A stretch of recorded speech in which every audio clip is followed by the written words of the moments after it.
big thanks to these ESOU Patreon supporters for helping us support both our website and Discord community server. If you guys would like to consider donating to our Patreon, link is down in the description below. Thank you guys again so much for your support. Hey guys, it's time to Nerfs and chill, and we finally have the Week 3 PTS patch notes for the Markarth DLC, or Update 28, PTS Update 6.2.2. Now, there are quite a few interesting changes, and I'll go over them as we go over the notes. But in general, not too many significant changes overall in the grand scheme of things, but there are quite a few noticeable ones if you pay close attention. In regards to the Kind Aegis trial, which is a bit late for, I think, a lot of the groups that have been getting done bringing this patch, Lord Falgraven will no longer break the floor and transition to the ritual while enraged.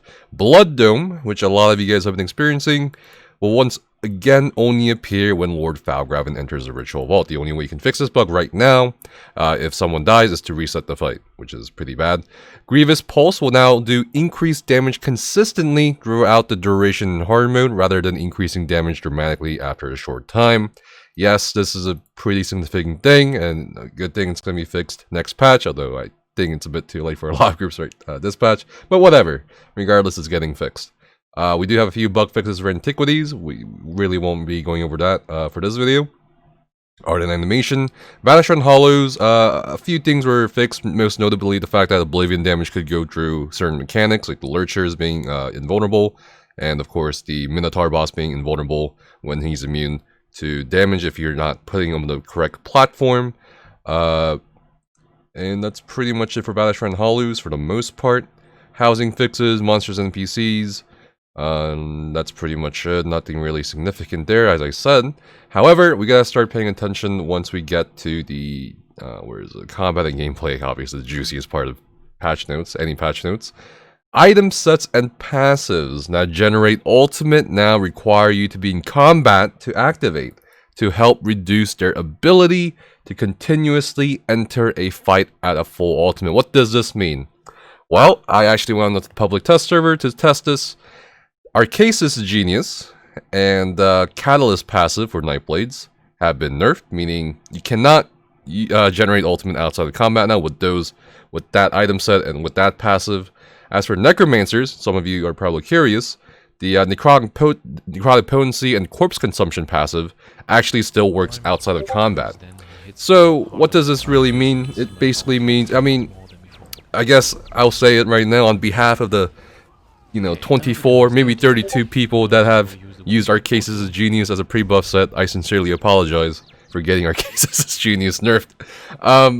This is kind of aimed at Arcasis' Genius being used as one of the pre-buff sets. If you don't know what a pre-buff set is, I have made a video on what they are and how you do them, if you want to check it out at the end of the video. But this is kind of aimed at pre-buff sets, and the fact that you can generate an obscene amount of ultimate outside of combat, which is fine. It kind of does dampen quite a bit of the Arcasis' Genius' utility in between trash fights or before boss fights or whatever, or outside of combat.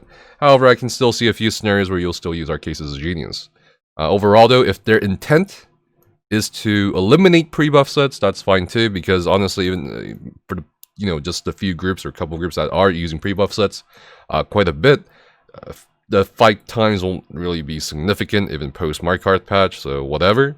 But if that's their intent, whatever, it doesn't really matter. But yeah, just again, the Catalyst Nightblade passive has been basically eliminated outside of combat.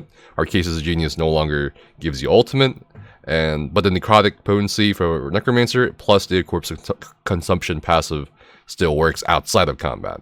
And here we have a small note: Pearls of Alnifei may still proc outside of combat in some cases, only fixed in a future patch. This will also not proc.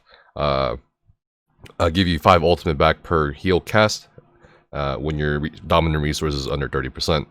Fixed an issue where elemental stats effects could fail to apply their auxiliary effects or activate their special interactions with the destruction staff skill line. Great change, or rather great fix.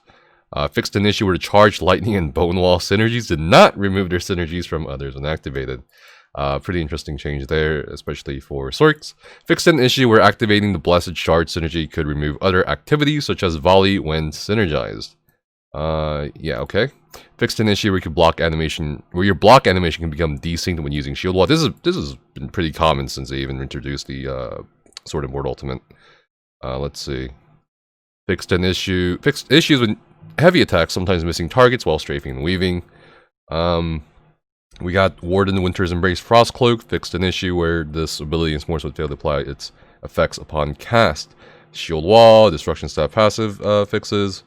Itemization issues, fixed an issue where the rating target dummy did not have minor brittle or major vulnerability applied to it. We'll be updating ESO University article on this where we do include major vulnerability and minor brittle now, if you guys want to check out the website.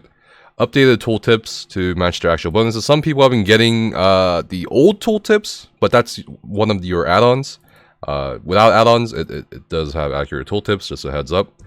And let's see, that's pretty much it. They did remove a lot of visual noise in terms of where you see certain proc item set effects. That's pretty cool, more frames. And here we did get a sort of premonition in the last week's PTS match notes where they did buff Oblivion's Foe significantly, the 5th piece bonus, and then they said, okay, we're gonna also change the 2 to 4 piece bonuses. They did hand in a nice 5-piece bonus as well for weapon and spell damage. Might speak to how often or how little Oblivion's Foe is used, but it seems like they're going for some sort of hybrid angle here with this set, so that's going to be pretty interesting to keep an eye on. Ring of the Pale Order, so this is another significant thing. Now, it has a maximum heal of 3,750 before bonuses, and what we don't want as players, PvE or whatever PvP, we don't want another Duration Stranglers. And I think this is actually a good attempt at, not making this ring too overbearing, but at the same time not too useless. Because here's a tricky part with this ring. It's, and I've said this a lot too on stream and stuff. It's a really cool concept. It's a really cool item to have, particularly for the small scale PvPers or just solo PvP or even solo PvE instances. At the same time, though, it's a bit too much for group content where the dynamics of the combat is very different. In PvP, you're not only just healing or attacking, also blocking or roll dodging.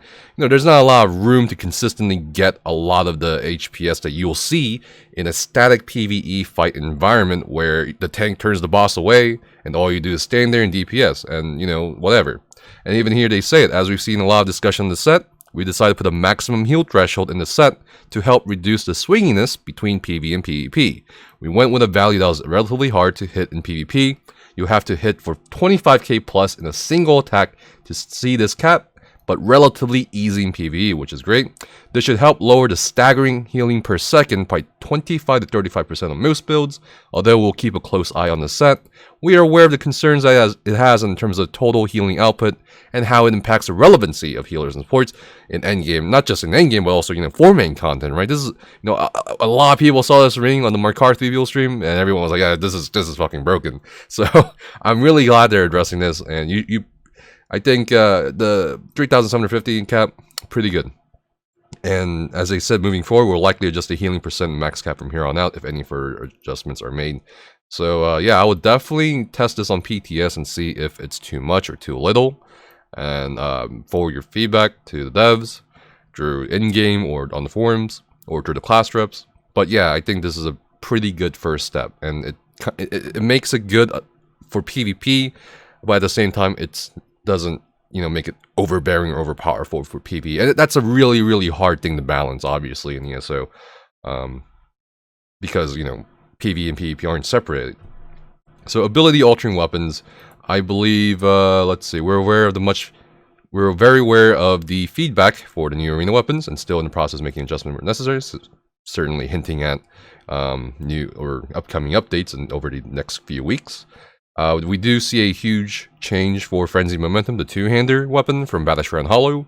Decrease the damage on the heavy attack explosion to 9,132. They did buff it earlier last week from the same value you see here to this value, but they nerfed it this week. However, while generating stacks, you now gain 38 weapon damage per stack, which is lost after proccing the explosion. Moreover, the window of your fully charged stacks lasted 20 seconds each, from 10 seconds each, and this is pretty significant. I think this will definitely attract more players to consider using it at the very least, because that's quite a bit of passive weapon damage that you can consider for either PvE or PvP. This should help grant the set less binary performance, where you are immediately punished for not constantly spamming stamina abilities and activating heavy attack every 5 or 6 seconds. So yeah, I think for PvP this remains still attractive. For PvE, maybe a bit more attractive. We'll see what happens there. Other than that, there aren't any more too many significant changes, but again, like I said, after going over this, you will see that there are a few noticeable changes. So yeah, let me know what you guys think about the item set and passive that generate ultimate nerf. Let me know what you think about what they did with Ring of the Pale Order down in the comments below, or what you think about the upcoming patch in general. Thanks so much for watching, and I'll see you guys next time. Stay safe and have fun.